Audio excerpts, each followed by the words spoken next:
In this video, I'm going to be talking about how to register an NGO in Germany. Now, in my first video, I talked extensively on the Constitution and a lot of other things you have to put into consideration when forming an NGO. So if you haven't watched that video, I advise you to go back and watch that video because it contains a lot of details. Now, some people may think I was going on and on, but those are really very important things you should have heard and also deliberate on. So now in this video, I'm going to be talking about registering an NGO in Germany. I had to break this into two and make this in a second video because different countries have a few slight differences in law, and of course maybe the offices where you go for this registration are different. So I can't really talk specifically on every country, and I'm doing this video now on Germany. But even if you don't live in Germany, listen to this video. It's not going to be very long. And from knowing what pertains in one country, you might have an idea of what pertains in your country or what you could probably be entitled to, like tax exemptions for the NGO. Welcome back to AfriTrader. If you are new on my channel or if you haven't subscribed, please do subscribe and also share this video amongst Africans because NGOs are really wonderful things. They're a very good way of achieving our aims and putting pressure where we need to. So it's information that everybody in diaspora should really have access to. Now, when you want to register an NGO in Germany, it's called a Verein. There are two things you have to watch out for. You need the registration from the court, which you get through your local court, your Amtsgericht, and you need from the Finanzamt, that is the finance ministry, you need this Steuerbegünstigung, that's like kind of tax exemption, so that you wouldn't have to pay taxes for this NGO. And also, after the NGO is registered, you need to apply to the finance ministry for a tax number. Here in Germany, it's now the Elster Steuernummer. So let's look at the process and how you go about it. Before I go into the requirements for the court, I would like to advise on one thing. When going to the Finanzamt to get this tax exemption, Steuerbegünstigung, one of the things you have to give them is your constitution. Now, the Finanzamt is very fond of always requesting changes in the constitution, especially for a certain paragraph. I'll go into this later. So before taking your constitution to register your NGO, your Verein, take your constitution to the Finanzamt. Tell them you want to do a Steuerbegünstigung and that they should look at your constitution if it's okay. So let them okay your constitution first. Because if you go on to register that NGO Verein and you then go to the Finanzamt with this constitution, when they make changes, you have to apply for those changes to be documented at the Amtsgericht, at the court.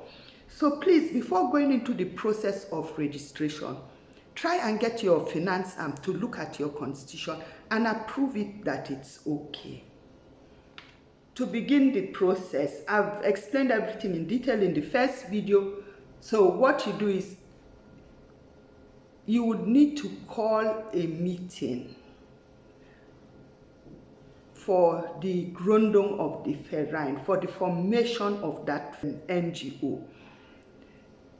You would invite people for a meeting and you are going to take the minutes of the meeting. That is a Gründungsprotokoll. That's what it's called in German. This protocol is going to state the date, the time and the venue of the meeting.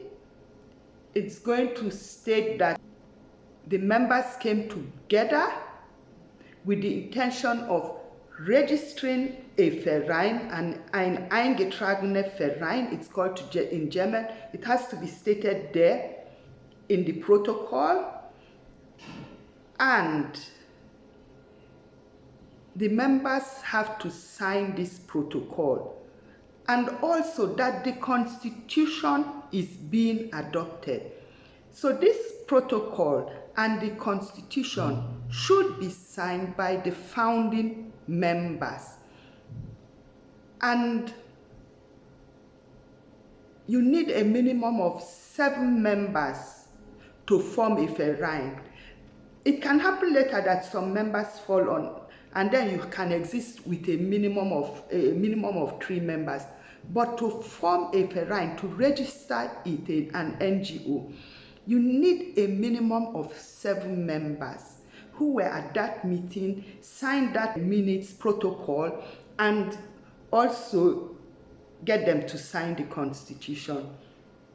Now, it's possible for children between the age of 7 and 18 to be Gründungsmember, but then they would need the consent of their parents to do that. But you have to really think about it if you want to do that. And of course, if you are asked to produce 7 members, it might not raise an eyebrow if one is a minor, but by the time out of the 7 members, 6 are minors, then it looks funny. Also in this Gründungsprotocol, the minutes, the forming the NGO, will be stated that there is a head, a Vorstand of the Verein, and that has to be at least 1 person to head the Verein. But it's really typical that people have like at least a president, chairman, a secretary, and a treasurer. So that should be in your Gründungsprotocol. And as I said, please keep it short, especially since you are doing it in German, to get an idea of how you do this. You can get templates in internet. There are a lot of formats. Even under the Ministry of Justice website, you can get all the templates for all the things you need to register the NGO. So go to the website of the Ministry of Justice. I'm going to put the link under in the comment section, and you get all the things you need, even this Gründungsprotocol. So again, back to the Constitution. There are some things that are compulsory in the Constitution. They have to be there, and others not. But the name has to be there. I've talked about the name, and it's possible that you may come on a name, and by the time you want to register it, the name is not accepted. So it's always a good idea to have like about 2 alternatives, so that in case the name is rejected, you already have decided on, okay, if not that name, let's use this name. Because sometimes just a simple thing like the name being rejected, before you call a meeting, think of a new name, it takes time. So when you are thinking of a name for the NGO, have a second name. Probably if this doesn't go, then this name will go. Like sometimes it may not even only be the name, but also the way it's written, because there are some things that are just not allowed, like having a hyphen in a name, that's not allowed. So think of an alternative name. Then you also have to have a registered address for the NGO. And this could be also the private address of the leader, the chairman also. His address can be used as the address of the NGO. If your NGO does not have an office, that goes. And also in the Constitution would be stated that the members have the intention of registering this NGO for it to be what is called in German an eingetragener Verein. So most templates of these constitutions are all over there in internet. Try and look for one that is similar to your Verein. If you're lucky, you may even get African ones. If not, under the Ministry of Justice webpage, as I said earlier on, I'll put the link down, you can also get a template of a constitution. Another thing that has to be in the constitution, very important, especially for the finance arm, is that your NGO does not pursue any commercial activities. It's solely for non-commercial activities, and as such, this has to be stated in the constitution. It doesn't mean that your NGO cannot do certain things, like maybe selling drinks at a function or selling t-shirts.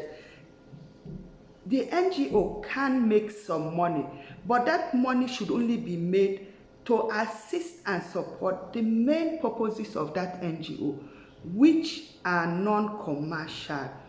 So you can do some commercial activities, but they have to be done solely for the purpose of supporting the main aim of the NGO. Another thing that must be stated in this constitution is what happens to the NGO if it is dissolved. Where does the money go to? The money has to go to another NGO that does charity work or work for the church, but also a non-commercial NGO or maybe institution. And the precise name of that NGO has to be given in the constitution. So think about where the money from this NGO should go in the event of a liquidation, and put the name into the constitution, because they want the name, the exact name of that NGO where that money is going to. And also, one other thing that has to be stated in the constitution is the amount of dues, membership dues, the members pay annually, because the idea of an NGO is not a profit-oriented thing. So the membership dues are not allowed to be too high, and the amount has to be stated in the constitution. And then when you have that, you now are ready to register your Verein. So what you do is you can go on this BMJV web page. As I said, the link is below. Bundesministerium der Justiz und Verbraucherschutz. And you can load down all the formulas you need to fill. They are not really many. You have to make an Anmeldeschreibung, an application that you want your NGO registered. You will attach the constitution, these minutes of the formation, Gründungsprotokoll, and maybe there will be one or two other forms. But on those forms, when you download them, you will also see where you have to send them back to. So fill out those forms and send them back. Now, the whole process of registration, if you are ready to do it on your own, it's not going to cost you more than like 100 euro. 30 euro here, 20 euro here. It comes to about 100 euro. But if you feel you don't want to go through this process of filling these forms, you can go to a lawyer. But actually, the lawyer is not going to write your constitution for you. Neither is he going to write the Gründungsprotokoll for you, which are really the main things. So I don't really see the need of the lawyer. Most times when you send in these documents, if they need something or something is wrong, they send it back to you, correct it and send it back. So you can also do that without a lawyer, and it wouldn't cost much. Then One thing I would like to add here, which most people aren't aware of, it doesn't really fit in here, but you know that when the NGO is registered, it now becomes a legal entity on its own. If at any stage later on you have some kind of legal issues, dispute or so, I just want you to be aware that a verein too is entitled to process Hilfekosten. That is, they're entitled to help from the government to pay for their litigation costs with a lawyer and all that. So just that you're aware of that, and that you don't get scared, oh, what if we register this NGO now, if problem come up in court or anything, your NGO is also entitled to process Hilfekosten if you don't have enough money in the NGO. And now to the finance that's the finance ministry. As I advised earlier, try to send in the constitution for them to take a look at and approve before going for your registration. You can then send your constitution after they've approved it. When the NGO is registered and you now get this in writing, you send the Bescheid, the finance with your constitution, also your Gründungsprotokoll, and just a formless application letter that you are applying for this Steuerbegünstigung for your verein. And you get the Steuerbefreiungsbescheid from the Finanzamt. Also, when your NGO is registered, your verein is registered, you have to write the Finanzamt to give you an Elster number. That's the number with which you have to make your tax declaration every few years. So that's about all to registering a verein. Apart from the constitution, the other things are really just some slight paperwork, not difficult at all. And when you have your Steuer number, I just said this about this Elster thing. I see a lot of people getting scared and saying, oh, I can't do this online Steuer, it's so difficult. No, with this Elster, nothing much has changed. When you are asked to make your Steuer declaration, the Finanzamt will write you a letter and they will ask you for what they want. They would want your bookkeeping, and they would want the protocols of the meetings you held over the period. They may ask for 2 or 3 every year. And this is why I said in my first video, please keep your minutes very short and in German, just on the topics on the agenda and the decision taking. Every other thing, keep it in a separate protocol, because by the time the Finanzamt wants this protocol and you have to translate it, it's going to be very maybe expensive if you can't translate fluently in German, and definitely time consuming. So keep very short protocols of the meeting. So the Finanzamt will ask you what they want, the bookkeeping, the protocol of the meetings, the constitution, if there has been an amendment, and then you just send it to them. What you do on the computer is you just have to click, click here, click there, click there. When I tried it the first time, it took me some time because it was very confusing as to, had you click here, okay, you have to click on this form.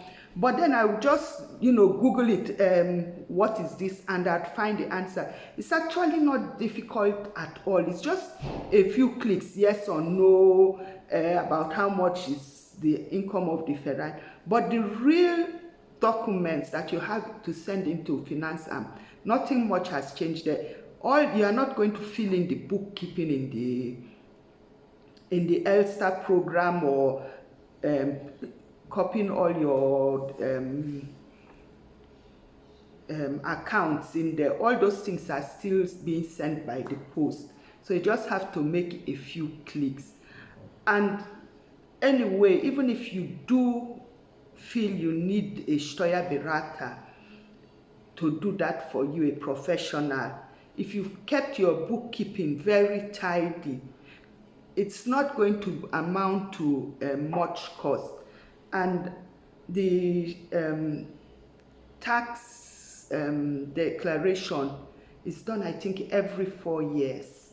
So it's not an annual thing anyway. So that's about it on registering a Verein in Germany. People get so scared because they think it's like a lot of some kind of difficult technical legal thing, but it's actually not. The government encourages NGOs, they want NGOs, and that's why also the cost of registration is kept very low. Even if you go to a lawyer to help you, the costs are kept low because they want people to be able to form Vereins, even if it's just a small table Verein. So please feel encouraged. If you are doing anything with a group of people, you have a common cause or so, take that step forward and get your Verein registered. I hope this video I've really been able to explain everything and give some people out there the courage to take this bold step. If you have any questions at all, feel free to ask them in the comment section, but I think I've been very detailed. And if you like this video, appreciate my work by subscribing and sharing my video.